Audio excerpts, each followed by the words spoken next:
Thiruvananthapuram IB ഉദ്യോഗസ്ഥ ആത്മഹത്യ ചെയ്ത സംഭവത്തിൽ സുഹൃത്ത് സുകാന്ത് റിമാൻഡിലായി. വിവാഹ വാഗ്ദാനം നൽകി ലൈംഗികമായി ചൂഷണം ചെയ്തു എന്നുള്ളതാണ് കുറ്റം. മനംനൊന്ത് വിമാനത്താവളത്തിൽ നിന്നും പുറത്തിറങ്ങിയ ഉദ്യോഗസ്ഥ ട്രെയിനിന് മുന്നിൽ ചാടി ആത്മഹത്യ ചെയ്യുകയായിരുന്നു.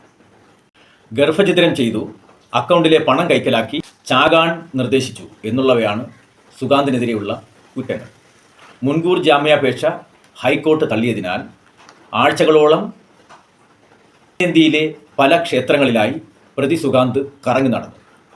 ധർമ്മസ്ഥൽ, കൊല്ലൂർ, ഉടുപ്പി, പോണ്ടിച്ചേരി എന്നിവിടങ്ങളിലെ ക്ഷേത്രങ്ങളിൽ കറങ്ങി നടക്കുകയും രഹസ്യമായി താമസിക്കുകയും ചെയ്തു.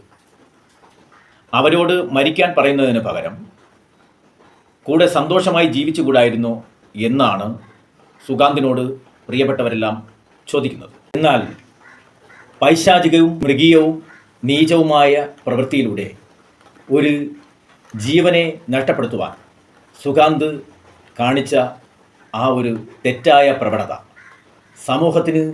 സമൂഹ മനസാക്ഷിക്ക് ഒരിക്കലും അംഗീകരിച്ചു കൊടുക്കാൻ കഴിയാത്ത ഒന്നാണ്. ഇത്രയേറെ പഠിക്കുകയും വിദ്യാഭ്യാസത്തിൽ ഉന്നതിയിലെത്തുകയും IB ഉദ്യോഗസ്ഥയാകുവരെ ചെയ്ത ആ വനിതയ്ക്ക് ഒരു നിമിഷം ആലോചിക്കാമായിരുന്നു. സുകാന്തിനെ പോലുള്ള ഈ നാട്ടിൽ ധാരാളം ഉണ്ടെന്നും അവരുടെ ചതിക്കുഴികളിലും വലകളിലും ചെന്ന് ചാടരുതെന്ന് ആ പ്രിയപ്പെട്ടവർക്ക് ചിന്തിക്കാമായിരുന്നു.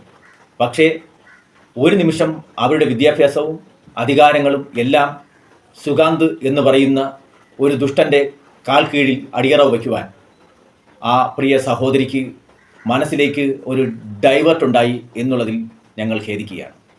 പുണ്യസ്ഥലങ്ങളുമാണ് കുറ്റവാളികൾക്കും കുറ്റം ചെയ്യാൻ ആഗ്രഹിക്കുന്നവർക്കും ഒളിച്ചിരിക്കുവാനുള്ള പ്രധാന സങ്കേതമായി ഇവർ കാണുന്നത്. ഒട്ടനവധി കുറ്റവാളികൾ പല സ്ഥലങ്ങളിലും ഒളിഞ്ഞിരിക്കുന്നുണ്ട്. പക്ഷേ ഒരു കാര്യം നിങ്ങൾ മനസ്സിലാക്കുക, നിങ്ങൾ നാളെ ചെറിയ കടുകുമണിയോളമുള്ള ഒരു വസ്തുവിനകത്ത് ഒളിച്ചിരിക്കാമെന്ന് വ്യാമോഹിച്ചുകൊണ്ടാണെങ്കിലും ഏതൊരു കുറ്റവും നിങ്ങൾ ചെയ്താൽ കൃത്യമായും നിങ്ങൾ പിടിക്കപ്പെടും എന്നുള്ളത് മനസ്സിലാക്കുക. ഒരാളുടെ പണം തട്ടിപ്പറിച്ചുകൊണ്ട് നമ്മൾ ഓടിയാൽ തന്നെയും ഒരു വളവ് കഴിഞ്ഞ് അപ്പുറത്തേക്ക് പോലും നമുക്ക് പോകാൻ കഴിയില്ല. കാരണം അവരെ പിടിക്കുവാനും അവരെ അതിനുവേണ്ടി ശിക്ഷിക്കുവാനുമുള്ള ഒരു ഭരണ സംവിധാനം ഇന്ത്യ മഹാരാജ്യത്തുണ്ട്. പ്രത്യേകിച്ച് ഏറ്റവും നല്ല ഒരു പോലീസ് സംവിധാനം കേരളത്തിലുണ്ട് എന്നുള്ളതിൽ നമ്മൾ അഭിമാനിക്കുന്നു. നിർഭാഗ്യവശാൽ കഴിഞ്ഞ കുറച്ച് കാലങ്ങളായി നമ്മുടെ പോലീസ് സംവിധാനങ്ങളെക്കുറിച്ച് തെറ്റായ ചില പ്രവണതകൾ കാണുകയും പ്രചരിപ്പിക്കപ്പെടുകയും ചെയ്യുന്നുണ്ട്.